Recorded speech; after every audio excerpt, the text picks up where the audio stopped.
Vamos a hablar del llamado infarto, el paro cardíaco, que es cuando nuestro corazón deja de latir. Pero no deja de latir por sí solo. Hay muchas causas. ¿Cómo podríamos definir? Porque hay diversas causas. ¿Cuáles son las más comunes en el país? Sí, primero aclarar que sucede una condición en la cual aparentemente una persona previamente sana o aparentemente sana de pronto pierde la vida. A eso nosotros le llamamos muerte súbita. Pero el 70-80% de las causas de esa muerte súbita es una causa cardíaca. Puede ser una arritmia. Ustedes recordarán las muertes que suceden en los estadios de los jugadores. Claro, jóvenes sobre todo. Que sucede uno en 100.000 habitantes. Es muy poco frecuente, pero es un tema estructural, un tema del músculo cardíaco que predispone a arritmias. Arritmias, infarto mismo, el infarto agudo de miocardio. Taponamiento cardíaco, las válvulas cuando se estrechan, cuando pierden la luz, la aórtica, la pulmonar, también podrían, y son problemas congénitos probablemente, también podrían causar muerte súbita. Claro, porque hay casos en los cuales uno puede entender que porque estás con sobrepeso, que tienes problemas, no sé, pues que comes mucha grasa, que puede haber de repente tus arterias se pueden ver obstruidas. Pero hay gente también que es joven, hace deporte, que consume cosas sanas, que no fuma, no toma, y le pasa lo mismo. Claro, ahí viene la parte estructural, o sea, ya nace con un problema congénito, por ejemplo, la estenosis pulmonar, puede condicionar síncope y muerte súbita, la estenosis también valvular aórtica, y la cardiopatía hipertrófica, que es este tema que ocurre o hay que detectar bien, por eso los deportistas tienen que ser bien evaluados, porque cuando hay esta condición es mejor no practicar deporte de alto rendimiento, de alta competencia. Porque serías que como... tiene riesgo de muerte súbita. Claro, estás esforzando, o sea, pidiendo mucho esfuerzo a tu corazón. Claro, estas patologías estructurales del corazón, del músculo cardíaco, predisponen a arritmias malignas. Por eso muchos deportistas, cuando ya se les diagnosticó este problema, se han retirado del deporte competitivo. Es la recomendación. Doctor, ¿y qué hacer? ¿Realmente hay una manera de poder prevenir? Sí, excelente. Claro, en aquellos pacientes que tienen hay factores de riesgo cardiovascular. Por ejemplo, el paciente hipertenso, el paciente con sobrepeso, el paciente diabético, el que tiene colesterol alto, ¿no? Y debería tener un control por lo menos una vez al año, si es que no tiene síntomas, para tratar de corregir estos factores. Nosotros le llamamos factores de riesgo convencionales. El tabaquismo también es una condición que puede predisponer a aterosclerosis e infarto agudo de miocardio. Entonces, en este tipo de pacientes recomendamos el cambio de estilo de vida, o sea, un estilo de vida saludable. Controlar bien la presión, la diabetes, y hacer deporte y una dieta saludable. ¿Y los síntomas, por ejemplo, que alguien estaría sufriendo de un ataque al corazón? Porque hay unos que son fulminantes.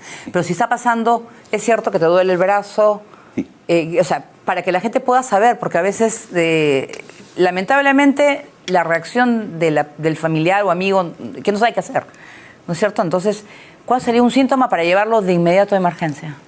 El 50% de los pacientes que tienen infarto o muerte súbita, 48 horas antes tuvieron algún síntoma. Comienzan a sentir cansancio, una molestia que no logran definir bien si es el bronquio, el pecho, la espalda o un dolor mandibular. O sea, 50%, 48 horas antes ya tuvieron algún síntoma. Entonces, claro, que el tema es un tema también de educación de la comunidad. A veces los pacientes no consideran que esto puede ser un tema de que requiere evaluación médica lo más antes posible, más aún si tienen sobrepeso, hipertensión o diabetes. Claro.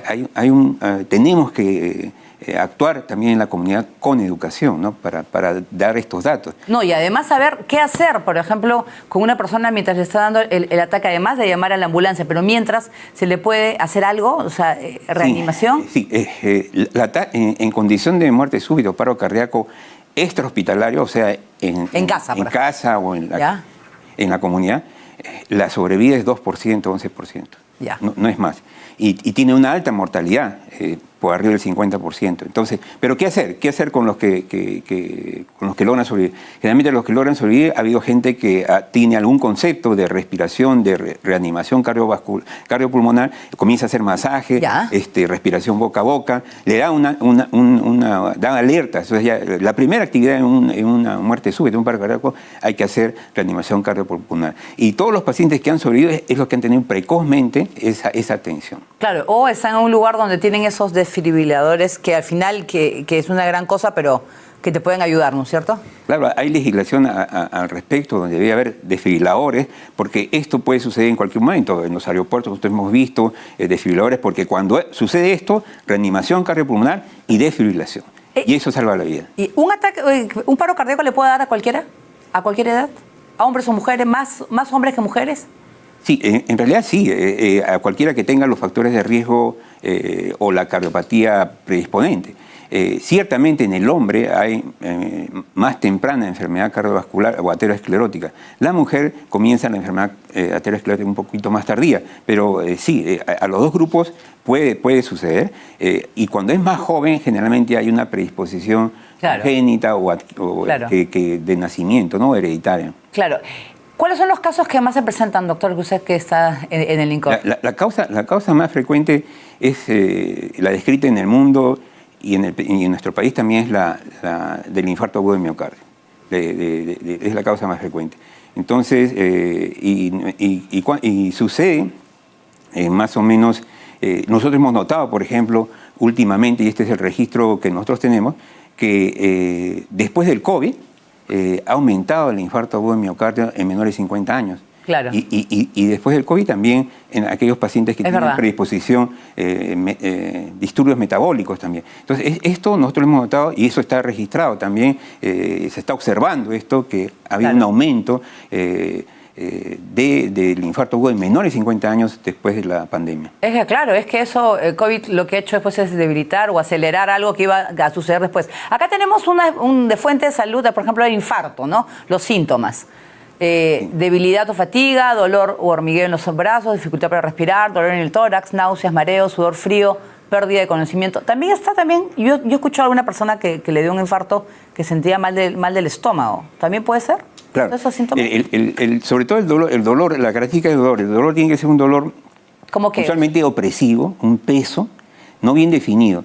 Y a veces el dolor se irradia acá el epigastrio, ¿no? Se irradia a los hombros y a la mandíbula. Nosotros hemos tenido varios casos que el paciente viene con dolor mandibular, inclusive han ido al odontólogo para hacer una evaluación odontológica y como el odontólogo no ha encontrado nada, luego lo ha mandado en el cardiólogo para... O sea, es como una opresión, como que sientes algo...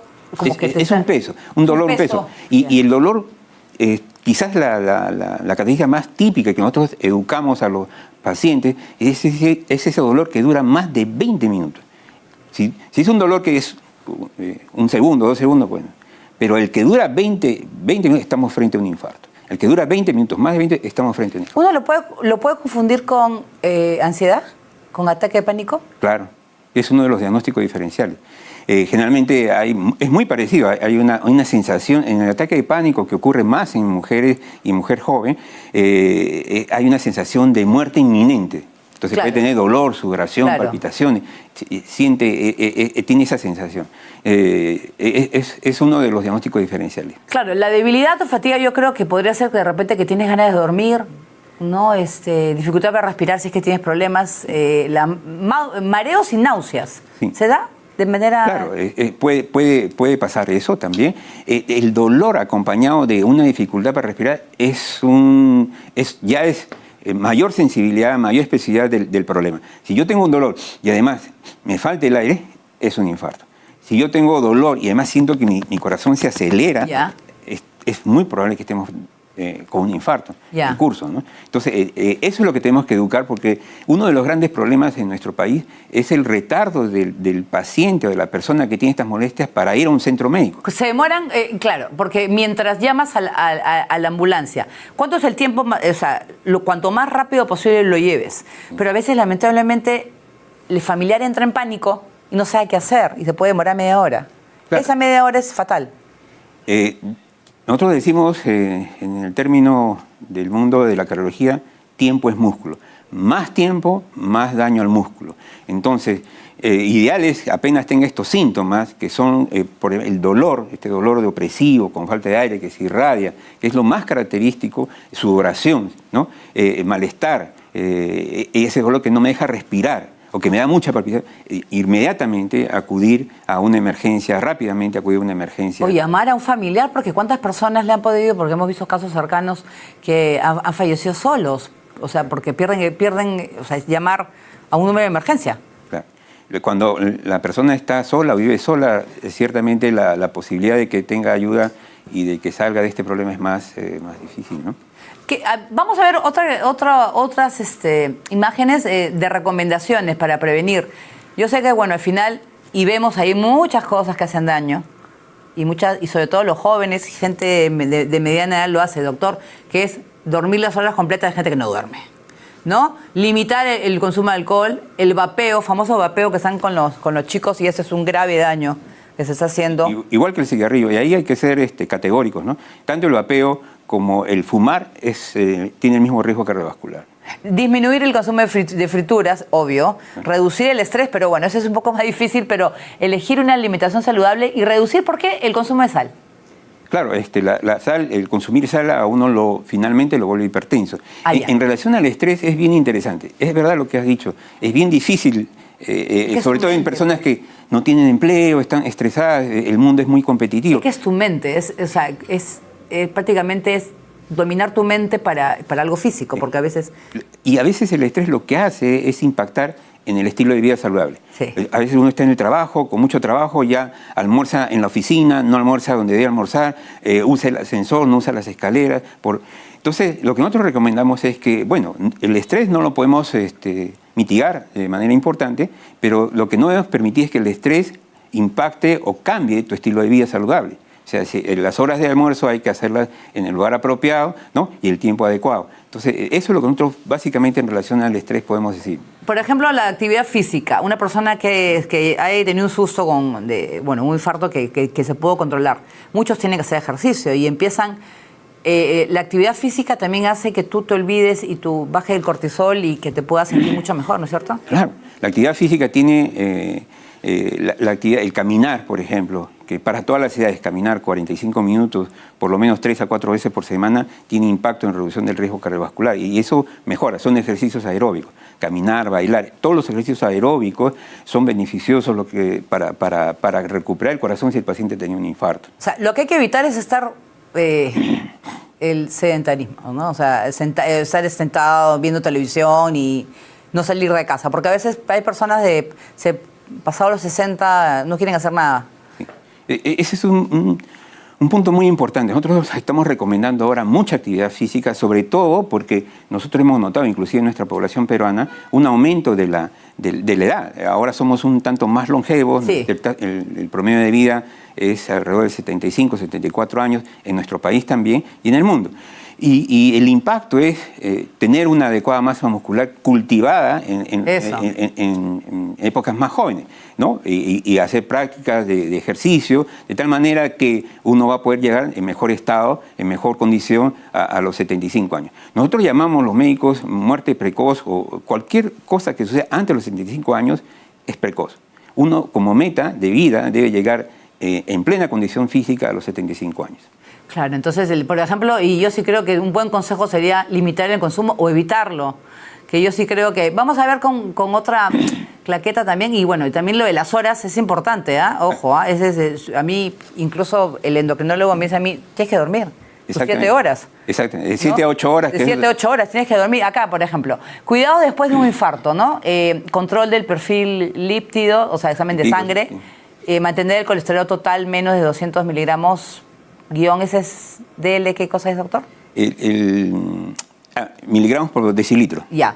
Verificar que la hipertensión arterial esté entre 120 y 130, tomar las medicinas y acudir a controles médicos y realizar deporte, ya lo dijimos, alimentación baja en sal, azúcar y calorías, ¿no? Sobre todo ese control que se tiene que hacer. Lo hacen muchos trabajos ahí, pero nosotros también tenemos que ir. Sí, nosotros tenemos un sistema de atención protocolizada en nuestro hospital Una vez que nosotros atendemos el infarto, que en nuestro hospital atendemos prácticamente a los pacientes a nivel nacional, la estrategia que usamos, que es la mejor para nuestro país, es una estrategia que se llama fármaco invasiva, es decir, se da la medicación una vez diagnosticado el infarto en el lugar, la emergencia donde se encuentra el paciente, se le da la medicación que es un anticoagulante potente que disuelve el trombo e inmediatamente es transferido a nuestro hospital para hacerle lo que se llama una angioplastía primaria. Entonces, luego de eso, el paciente que se hace el procedimiento ya prácticamente está resuelto el problema, sale de alta y en nuestro sistema el paciente va luego a una etapa de rehabilitación cardíaca. En esa etapa de rehabilitación cardíaca es un equipo multidisciplinario muy eficiente donde está un cardiólogo, médico rehabilitador, terapistas, nutricionistas y psicólogos. Lo importante es darle una rutina de ejercicio que el paciente entiende, lo haga parte de su vida, que la consejería nutricional, que es importante, la parte psicológica, porque lo que tenemos que hacer es cambiar el estilo de vida del paciente, porque esto pasó porque no tiene un buen estilo de vida. Muy bien, muchas gracias, doctor. Yo creo que ha sido muy didáctico y bueno, sobre todo, el corazón es el motor de nuestro cuerpo, así que hay que cuidarlo muchísimo. Muchas gracias al doctor Luis Mejía Vargas Machuca, director de INCOR, que ha estado con nosotros. Gracias, doctor.